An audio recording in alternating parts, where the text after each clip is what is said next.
6 और 7 सितंबर text book आपके लेकर आया है जन्माष्टमी सेल, जहां पर आपको मिलेगा up to 90% off on all super coaching.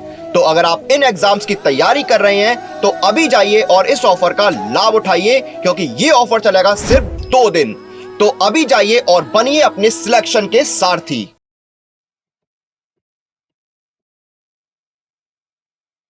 Hello everyone, CSR net physical science के आज के इस लेक्चर में हम एक्सपेरिमेंटल टेक्निक्स का जो टॉपिक है लीस्ट स्क्वायर मेथड, इसे आज हम लोग स्टडी करेंगे। लीस्ट स्क्वायर मेथड जो टेक्निक है ये आपको तब यूज करना है जब आप एक एक्सपेरिमेंटल रीडिंग जो है वो ले रहे हैं between the dependent and independent variable, फिर आप ग्राफ प्लॉट करना चाहते हैं और अगर वो कर्व हमारे पास जिस टाइप का आप चाहते हैं वो नहीं आ रहा, तो इसके लिए फिर बेस्ट फिट करने के लिए उस कर्व को आप लीस्ट स्क्वायर मेथड टेक्निक का यूज कर सकते हैं। ये जो मेथड है ये काम करता है कि जो भी एरर हर एक रीडिंग में प्रोड्यूस होगा उसके स्क्वायर को मिनिमम करने की कोशिश करेगा। जितना हो सके वो मिनिमम कर सकता है by performing some mathematical calculations, और वो मैथमेटिकल कैलकुलेशंस क्या है उसके बारे में भी हम लोग जानेंगे। ठीक है, तो जो कर्व्स हमारे पास है वो स्ट्रेट लाइन भी हो सकते हैं, पैराबोलिक भी हो सकते हैं, एक्सपोनेंशियल भी है, लॉगरिथमिक भी है।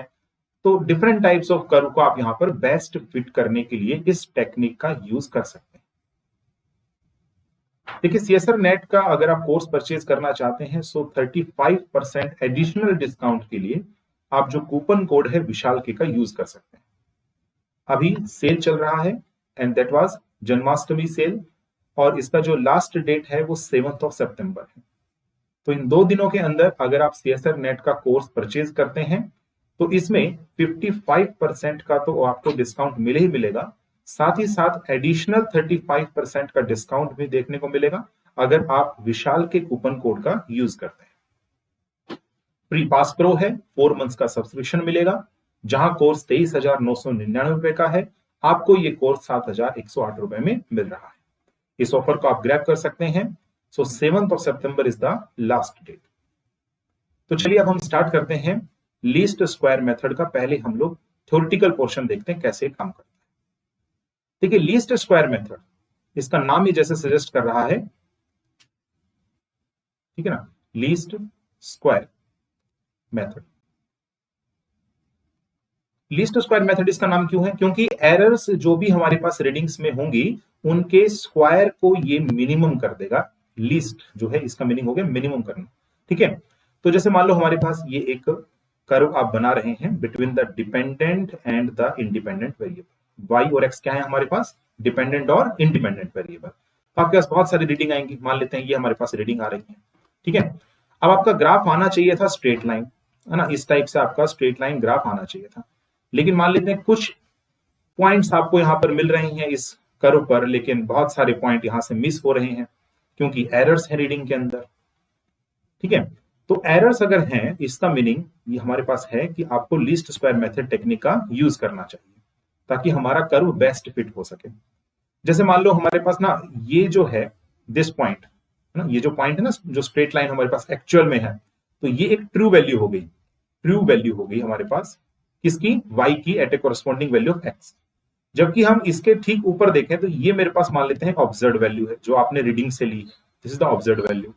तो जो इनके बीच का डिफरेंस कैलकुलेट होगा ना, that was called error. Error को आप इसी प्रकार से डिफाइन करते हैं। The absolute error is defined as the difference between the true and the observed value. तो यही डिफरेंस हमारे पास ई है। लेकिन ये तो एक मैंने रीडिंग के लिए बताया, ऐसी बहुत सारी रीडिंग हमारे पास प्रेजेंट होंगी, तो उन सभी का हमारे पास क्या होगा? उन सभी का हमारे पास में समेशन आप लोग लेंगे। ठीक है, तो अगर आप एरर फाइंड आउट कर रहे हैं so that error will be summation. ठीक है, यहां समेशन यूज कर लें। Okay, and then we have y minus y। ये जो आप y देख रहे हैं ये ऑब्जर्व्ड है, ये हमारे पास है ट्रू। हालांकि आप ट्रू वाला भी ले सकते हैं, ऑब्जर्व वाला बाद में ले सकते हैं, ये तो आपके ऊपर है। पता नहीं कौन सी वैल्यू ज्यादा हो, है ना, तो आप मॉडुलस या फिर एब्सोल्यूट वैल्यू इसीलिए कंसीडर करके चलते हैं ताकि एरर जो है वो हमारे पास पॉजिटिव में कैलकुलेट हो। जैसे परसेंटेज एरर जब आप कैलकुलेट करते हैं तो वो पॉजिटिव में वैल्यू आती है ना, तो इसलिए हम लोग यहाँ पर मॉडुलस का यूज कर लेते हैं। अब जैसा कि यहाँ पर इसका नाम सजेस्ट कर रहा है लीस्ट स्क्वायर मेथड, यानी कि इसका जब स्क्वायर करेंगे ना ई स्क्वायर, तो ये कितना आएगा मेरे पास में? समेशन और ट्रू वैल्यू मेरे पास कितना है y का, तो देखो इस लाइन को हम लोग बोलते हैं रिग्रेशन लाइन। इसको क्या बोलते हैं, रिग्रेशन लाइन। ठीक है, रिग्रेशन का मीनिंग क्या होता है, रिग्रेशन का मीनिंग होता है हमारे पास में कि मतलब एक तरीके से आप कह सकते हैं कि डिपेंडेंट वेरिएबल किस प्रकार से कनेक्ट होता है इंडिपेंडेंट वेरिएबल से, उसको आप जब एक लाइन से रिप्रेजेंट करेंगे, ठीक है, एक कर्व से रिप्रेजेंट करेंगे, तो उसको बोलते हैं रिग्रेशन लाइन। जैसे इस रिग्रेशन लाइन की इक्वेशन क्या है, y is equal to mx plus C है, क्योंकि स्ट्रेट लाइन। ओके, तो मैं यहां पर इसको पुट कर देता हूं, तो मेरे पास आएगा देखो mx प्लस का c एंड देन यहां पर हो जाएगा मेरे पास में y, और इसका करेंगे स्क्वायर, क्योंकि एरर के स्क्वायर को मिनिमम करना है आपने। तो देखो एरर का स्क्वायर तो कैलकुलेट हो गया, लेकिन जब आप इसको मिनिमम करेंगे तो इसका मीनिंग होता है हमारे पास कि जो del e square by del m है, और साथ ही साथ जो del e square by del c है, ये हमारे पास 0 के इक्वल है ना। मिनिमा और मैक्सिमा की कंडीशन क्या होती है कि जब आप पार्शियल डेरिवेटिव लेते हैं, जो भी हमारे पास टर्म इसके अंदर आ रही है, ठीक है, जैसे ये हमारे पास कॉन्स्टेंट्स है ना, एम और सी, ये वेरी कर रहे हैं, कर्व टू कर्व वेरी करेंगे, ठीक है, तो हमारे पास में इसका डेरिवेटिव जो आप लेंगे तो that should be equal to 0, वो 0 के इक्वल आना चाहिए। तो डेरिवेटिव अगर आप लेंगे m के रेस्पेक्ट में तो कितना आएगा, देखो यहां से आएगा 2 इंटू एम एक्स प्लस सी माइनस वाई, ठीक है, ये तो मेरे पास हो गया, और फिर mx का होगा हमारे पास डेरिवेटिव, तो दैट वाज x, ठीक है, और समेशन यहां पर चल रहा है and that should equal to 0, that should equal to 0, ठीक है। एक दूसरा हम लोग यहां पर डेरिवेटिव लेते हैं विद रिस्पेक्ट टू c इसी टर्म का, तो मेरे पास आएगा summation twice of mx plus c, ठीक है, एंड देन माइनस y, और फिर यहां पर प्लस c का होगा with respect to c which is 1, ठीक है, and that should equal to 0। क्या यही मेरे पास टर्म्स आएंगी, इसको सोल्व करने के बाद आप देख लो एक बार, ठीक है। और अब हम क्या करेंगे, देखो ये जो 2 है ना, ये तो उस साइड जाकर के 0 हो जाएगा, मतलब राइट साइड में 0 है ना, तो ये तो कांस्टेंट फैक्टर है, और साथ में हमारे पास जो समेशन लग रहा है ना, उसको आप यहां पर मल्टीप्लाई करते चले जाएंगे, ठीक है। तो देखो now this implies that, okay, now m summation x square plus में c summation x minus summation x y is equal to 0। बताओ ये आएगा कि नहीं, ठीक है। नेक्स्ट बताओ, नेक्स्ट हमारे पास क्या आएगा, m समेशन x, ठीक है, प्लस में, अब देखो यहां पर ना c है सिर्फ और सिर्फ, तो c तो कांस्टेंट है, लेकिन समेशन जो चल रहा है ना, वो डिपेंड करता है कि हमारे पास कितनी टोटल नंबर ऑफ रीडिंग्स हैं। तो मान के चलते हैं कि जब आप इस एक्सपेरिमेंटल रीडिंग्स ले रहे हैं ना इस एक्सपेरिमेंट के अंदर, तो आपके पास टोटल n रीडिंग्स प्रेजेंट है।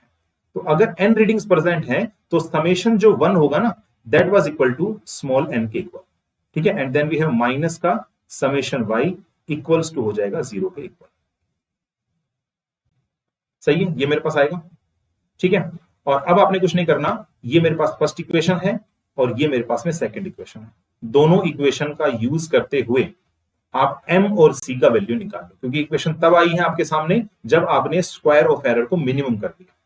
आपने स्क्वायर ऑफ एरर को मिनिमम कर दिया, तब मेरे पास इक्वेशन बनी, यहां से m और c का वैल्यू सोल्व होगा, और m और c का वैल्यू सोल्व होने के बाद आप इक्वेशन में पुट करेंगे, जो कि है y is equal to mx plus c, तो हमारे पास में स्ट्रेट लाइन की इक्वेशन आ जाएगी। जो जो आपने पर्टिकुलर x की वैल्यूज पर y कैलकुलेट किया है एक्सपेरिमेंटली, अब आप क्या करेंगे कि x की वही वैल्यूज रख करके अब दोबारा से आप y की वैल्यू सोल्व करेंगे यूजिंग दिस इक्वेशन जो मेरे पास आ रहा है, ठीक है, इक्वेशन नंबर 1, जहां m और c आप इक्वेशन नंबर 3 इसको अज्यूम कर लेते हैं ना, इक्वेशन 1 और 2 से आप m और c फाइंड आउट कर चुके होंगे। इक्वेशन 3 में mx का वैल्यू आप पुट करेंगे और कोरेस्पोंडिंग y की वैल्यू सोल्व करके फिर जो रीडिंग आएगी ना, आप उसका ग्राफ बना के देखना।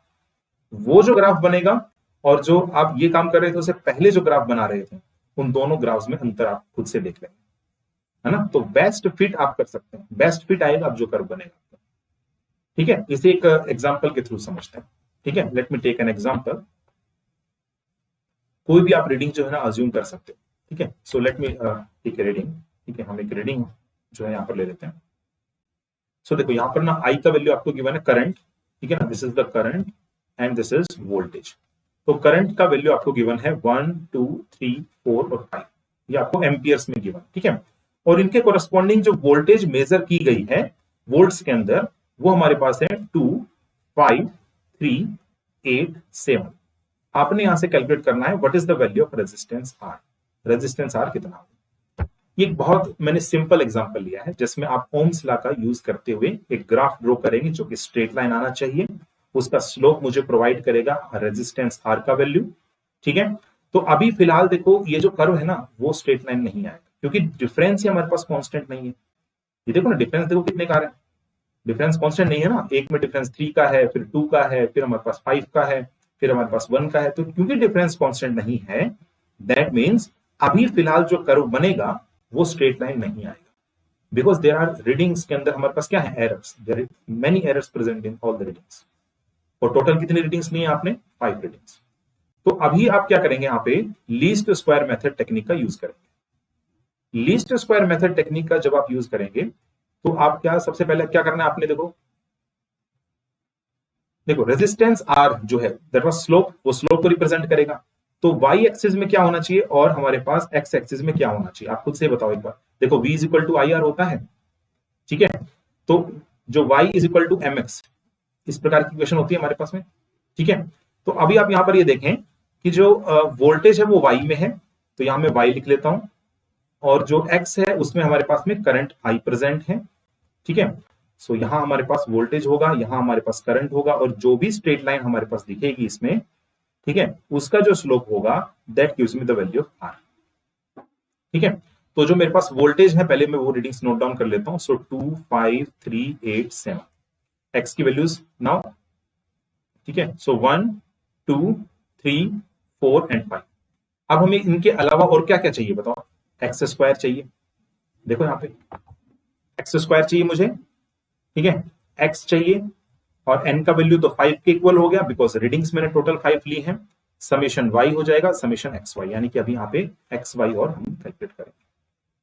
ठीक है, सो एक्स स्क्वायर पहले देख लो एक बार, 1 4 9 16 25। ठीक है, फिर इसके बाद है एक्स वाई, तो एक्स और वाई का मल्टीप्लीकेशन करना है। सो 2 10 9 32 एंड 35। और अब आपने हर एक का समेशन ले लेना है, क्योंकि आप देख रहे हैं इक्वेशन 1 और 2 में सबका समेशन यूज किया गया है ना सभी रीडिंग्स के लिए। तो अब हम क्या करेंगे, यहां पर समेशन ले लेंगे। ठीक है, सो टेक द समेशन। सो यहां समेशन y आएगा, यहां समेशन x आएगा, यहां समेशन एक्स स्क्वायर, और यहां पर समेशन एक्स वाई। ठीक है, कैलकुलेटर का आपको यूज पड़ेगा, तो मैं बता देता हूं पर्टिकुलर मेरे पास जो वैल्यूज आ रही हैं। ये वैल्यू आएगा 25, आप करके देख लेना टोटल सम। ये वैल्यू आ रहा है मेरे पास 15, और ये वैल्यू आएगा मेरे पास 55, और एक्स वाई का समेशन आएगा मेरे पास में 88। ये मेरे पास वैल्यू है। ठीक है, सभी इन वैल्यूज को आप इक्वेशन 1 और 2 में पुट करेंगे, एम और सी के लिए सोल्व करेंगे, and at last equation number 3 में पुट करके आपके पास में इक्वेशन आ जाएगा लाइन का। ठीक है, लाइन का इक्वेशन जैसे ही आ गया, फिर एक्स की जो वैल्यूज हैं, एक्स की कौन सी वैल्यूज 1 2 3 4 5, ये वैल्यूज रख करके आप वाई के लिए सोल्व करेंगे, तो y की डिफरेंट वैल्यूज अब हमारे पास आएंगी, ये वैल्यूज नहीं आने वाली हैं। ठीक है, और फिर उसके बाद आपने ग्राफ ड्रॉ करना है। आप देखेंगे वो जो ग्राफ बनेगा और एक ये जो ग्राफ बन रहा था, दोनों ग्राफ में हमारे पास बहुत जो है डिफरेंस है। ठीक है, वो हमारे पास स्ट्रेट लाइन नहीं था, अब जो ग्राफ बनेगा वो लगभग आप देखना स्ट्रेट लाइन आएगा। तो इस टाइप से हमारे पास ये मेथड वर्क करता है। इवन स्ट्रेट लाइन ही नहीं, आप अनदर जो हमारे पास कर्व्स हैं, चाहे पैराबोलिक है, चाहे हमारे पास में एक्सपोनेंशियल है, लॉगरिथमिक है, उनके लिए आप अडॉप्ट कर सकते हैं। बस आपने करना क्या है कि ये जो y का वैल्यू आपने यहां पर लिया है ना, जैसे यहां पर तो स्ट्रेट लाइन के लिए आपने लिखा है, ठीक है, तो इसे आप बाकी अदर कर्व्स के लिए भी कर सकते हैं। अदर कर्व्स के लिए भी हमारे पास में ट्रू रहेगा, यही सेम काम आपने करना है।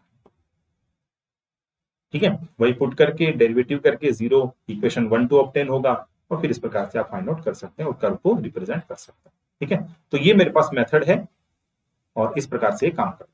तो अब आपको अच्छे से क्लियर हो गया होगा। ओके, तो यहां से एम सी का वैल्यू आपका जो है सोल्व करने का, आप खुद से एक बार सोल्व कीजिएगा इसको। ठीक है, और एक बार अगर यहां से मुझे एम और सी मिल जाता है ना, बेसिकली जो एम मुझे मिलेगा ना इन दो इक्वेशंस को यूज करने के बाद, है ना, इक्वेशन 1 और 2, तो आपको यहां से मिल जाएगा आर का वैल्यू, रेजिस्टेंस आर का वैल्यू आपका यहां से सोल्व हो जाएगा। आप यहां से आर का वैल्यू नहीं निकाल सकते, देखो क्यों, क्योंकि हम जानते हैं कि जो हमारे पास में आर होता है that was V upon I. तो आप देखो ये जो हमारे पास रेशो है ना वी अपॉन आई का, वी और आई का जो रेशो वी और आई का है वो कांस्टेंट नहीं है, देखो सभी रीडिंग्स के लिए, क्योंकि इनमें डिफरेंस है, रीडिंग्स में डिफरेंस आने के कारण। लेकिन यहां पर जो आप आर निकालेंगे वो मेरे पास एक फिक्स्ड वैल्यू मिलेगी, क्योंकि इस बार कर्व फिट हो चुका है। ठीक है, तो ये मेरे पास टेक्निक रहेगा to find out the value of R, ना कि ये वाला टेक्निक आप डायरेक्ट जो है कहीं से भी कोई वैल्यू ले लो। ठीक है ना, कई लोग क्या करते हैं, यहाँ पे मिड में कोई वैल्यू ले लिया यहाँ पे, और फिर रेजिस्टेंस आर का वैल्यू यहाँ पर सोल्व कर लेते हैं, V/I। तो यहाँ पर मेरे पास आ जाएगा 3/3 इज इक्वल टू 1, बाकी में भी हमारे पास 1 के अप्रोक्सीमेटली आएगा, तो कह देते हैं कि आर का वैल्यू 1 और 2 के बीच में। ठीक है, but exact value find out करने का ये तरीका है, लीस्ट स्क्वायर मेथड का यूज करना। ओके, सो अच्छे से आपको क्लियर हो गया होगा। तो लीस्ट स्क्वायर मेथड आज हमने सीखा है। अगर आपको क्लास से रिलेटेड या फिर आपको स्टडी से रिलेटेड कोई प्रॉब्लम आता है, तो फिर उसके लिए आप इस टेलीग्राम चैनल को ज्वाइन कर सकते हैं, फिजिक्स बाय विशाल। आल्सो आप इस यूट्यूब चैनल को भी सब्सक्राइब कर लें, क्योंकि यहाँ पर CSR नेट फिजिकल साइंस के जो लेक्चर्स हैं वो अपलोड होते हैं, आपकी तैयारी के दौरान आपके बहुत काम आने वाले हैं। बेल आइकन को प्रेस करें ताकि आने वाली जो नई वीडियोस हैं इनका नोटिफिकेशन आपको टाइम टू टाइम मिलता रहे। मिलते हैं नेक्स्ट लेक्चर में। Thank you.